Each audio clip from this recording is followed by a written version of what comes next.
So if you're thinking about trekking in Nepal, maybe dreaming of those incredible mountain views, well, you need to know the biggest hurdle might not actually be a high pass or bad weather. It could just be bureaucracy. Yeah, it's a bit confusing right now. Today we're looking into this latest situation with Nepal's tourism trail classification. It's a mouthful, and also this push from TAAN for mandatory TIMS cards again. Right, TAAN being the Trekking Agencies Association. Yeah. And we're basing this on some really detailed, on-the-ground analysis from Nepal guidebook author David Ways. He really digs into why these ambitious rules look good maybe in an office, but seem totally disconnected from Himalayan reality. Exactly. Our mission here is to decode this stuff. Not just what they're proposing, but try to understand why these ideas, which they say are about safety, are causing so much frustration and, frankly, why they probably won't work in practice. Okay, so we want to cut through that administrative fog and get to the ground truth for you. And it's important to get this. This isn't just shuffling papers. These rules try to fundamentally change how treks are categorized, how they're funded, how they operate. But, if your basic assumptions are flawed. The whole system's built on shaky ground. Okay, let's start with the government's big idea, this new tourism trail classification system from the Ministry of Tourism. They're ditching the old unofficial ratings, easy, moderate, strenuous, that kind of thing. Yeah, the ones everyone kind of understood. And they're replacing it with this very rigid 3-category structure. And it's based on, what, just 2 things? Basically, yes. Just duration and altitude. They've kind of sacrificed all the nuance for, well, simplicity, I guess. All right, so walk us through these 3 new official labels. What are they? Okay, first up, hiking trail. Super simple, minimum 5 kilometers, and you can do it in a day. These are supposed to be managed and paid for by the local government bodies. Got it. 1 day, short distance. Next. Yeah. Next are the easy trails. These take more than 1 day, but, and this is the key thing, they cannot go above 3,000 meters in altitude. Provincial governments are meant to handle these. Okay, multi-day, but below 3,000 meters. And the top tier. That's the adventure trails. This is basically anything that's multi-day and goes over that 3,000-meter line. Central government takes responsibility here. Now, anyone who knows the trails even a little bit immediately sees the problem. Ah, the famous 3,000-meter problem. So how does this arbitrary line just break the whole logic? Well, it creates completely absurd classifications when you think about actual risk. Let's take the Ghorepani Poon Hill track. It's pretty accessible, lots of beginners do it, generally seen as moderate. Right. But there's one point on the trail, just one section, that briefly pops over 3,000 meters. So under these rules, it's automatically an adventure trail. Meaning it's officially in the same risk bucket as something like the 3 high passes trek. Yeah, exactly. Which is insane. The 3 high passes involves multiple passes well over 5,000 meters, needs serious acclimatization, proper skills. It carries real risk. Putting Poon Hill and 3 passes in the same category because they both cross 3,000 meters somewhere, it tells you nothing useful about difficulty or danger.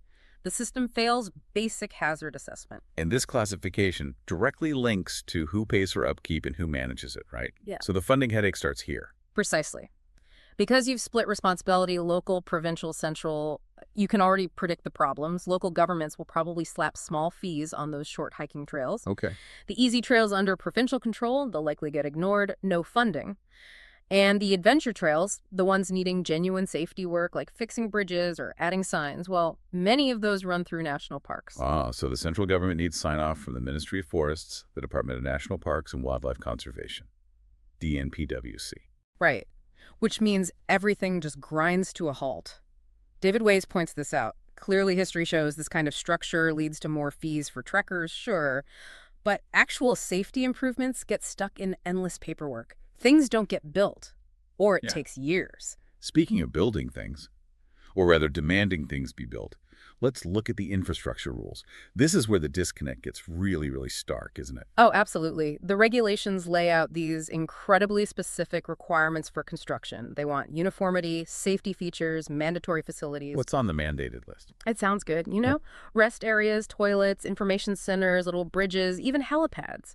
But the reality, based on past experience, is that the money tends to flow towards the flashy, expensive stuff. Like helipads. Exactly. Helipads look good, maybe generate some revenue or other benefits, but they often get prioritized over basic essential things. And that often comes at the cost of local needs, doesn't it? It really does. Pouring money into fancy helipads for insured tourist rescues often means there's nothing left for, say, a basic health post or reliable communication for the villages along the trail. Things that would help everyone, trekkers and locals alike.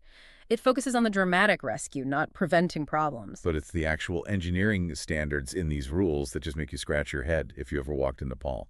What's the most stunning example of this? It has to be the steps. I mean, okay, maybe you can accept rules about minimum trail with 2 meters for hiking, 1.5 for adventure, fine. But then they specify stair heights. Get this. Minimum 14 centimeters, maximum 18 centimeters. Seriously, they're mandating perfectly uniform, ruler-measured steps on trails climbing up mountain passes. They are literally regulating mountain steps down to the centimeter. It suggests that people writing these rules imagine building like perfect concrete staircases all the way to Everest Base Camp. It's completely impossible, totally unrealistic. It proves the rules weren't written by anyone who's actually, climbed these trails. That's regulating things that will never get built like that. Let's move to something that could actually destroy the existing functioning system. Yeah. The rules about where people can eat and sleep. Tell us about this 5-kilometer food house fiasco. Right. This one regulation just shows the total disconnect. It states there must be a minimum distance of 5 kilometers between guest houses and food houses. 5 kilometers. Why is that so bad? Explain for anyone who hasn't done a tea house trek. Because in Nepal's trekking system, the tea house system, the guest house, is the food house. 99% of the time, it's the same place, usually run by one family.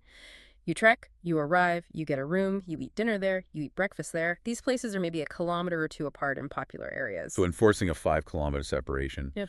would wipe out most of them. It would force maybe 80–90% of the existing locally owned tea houses to close down overnight. It would completely destroy the system that supports the entire trekking economy and local livelihoods. Wow. So the government, based on some abstract ideal, writes a rule that would basically dismantle this organic, community-based system that actually works. It's pure bureaucratic fantasy. Exactly. It makes you wonder, who on earth were they talking to when they came up with this? Clearly not the people who actually live and work on the trails. Okay, let's switch gears a bit. There's another big controversy brewing, this one pushed by the industry itself. We're talking about TAAN, the Trekking Agencies Association of Nepal, pushing again for mandatory TIMS cards and mandatory guides for all foreign trekkers. That's right. And TIMS, just to remind everyone, is the Trekking Information Management System. It's this card meant to track trekkers for safety. And TAAN's president, Sagar Pandey, is arguing this is essential for safety, for managing risks, helping search and rescue by knowing where foreigners are. It sounds logical on the surface, but, we need to look a bit closer. This isn't new. TAAN tried this back in 2023, and it failed then because TAAN never actually set up the required checkpoints to make the system work.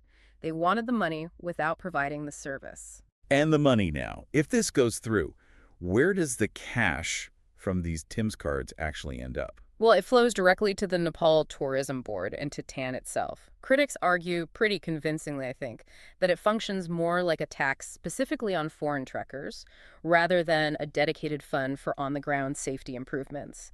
The money doesn't necessarily reach the local areas or specific safety projects. And the safety claims themselves, they seem to fall apart pretty quickly when you look at actual incidents, don't they? They really do. Remember those awful, unexpected snowstorms back in late October 2025? When that tragedy hit, the overwhelming majority of victims were Nepali citizens, porters, guides, local people trekking. They don't need TIMS cards or mandatory guides, so the system being proposed wouldn't have tracked the largest group at risk anyway. And even for the foreign trekkers, it's supposed to help. It hasn't proven effective. There was a specific case, a missing Russian woman. TAAN later admitted they had basically no useful location info for her beyond her passport details from when she entered the country. The very system they claim is needed for search and rescue failed to provide the crucial data when it was actually needed. So hold on. If TAAN acknowledges that Nepalese are often the main victims in these mountain incidents, why push for mandatory fees only on foreigners if the real goal is safety for everyone? That doesn't add up. It really doesn't. It points pretty strongly towards revenue being the primary driver, not universal safety. So you've got these two pressures, the ministry dreaming up impossible infrastructure standards, and the industry lobby demanding fees for a tracking system that doesn't seem to track very well or improve safety much. And the actual practical things that would help are just getting lost in the shuffle. Completely forgotten, it seems. Okay, so let's pivot from pointing out the problems to talking about what should happen.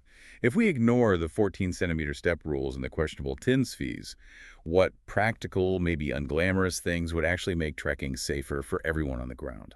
Right. We need simple, immediate things that prevent accidents or help when they happen, not grand, complex schemes. Like just basic handrails on really exposed, dangerous bits of trail near drops. That seems obvious. Absolutely. And better trail signs, especially at junctions.